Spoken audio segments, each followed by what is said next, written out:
দেখো, এটা কিনে দাও, ওটা কিনে দাও, 2 দিন হতে পারলো না, এই যে হাউসটা কিনে দিয়েছে ওকে।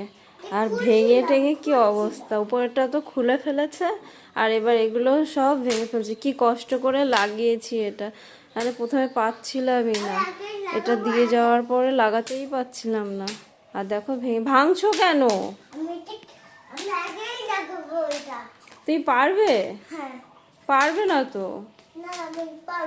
কেন খুলছো সোনা? রেখে দাও, তুমি খেলবে না তাহলে দিয়ে দেবো কাউকে, দিয়ে দেবো কাউকে এটা। বলো দেখি, দিয়ে দেবো, কে আছে দেখি তাকে দিয়ে দেবো। শুধু কিনে দাও কিনে দাও, আর শুধু ভাঙবে, একটা জিনিসও রাখবে না। ভাঙছো কেন? ভেঙো না। আমার প্রতিদিন 12 বাজে না সকালে, আমি তো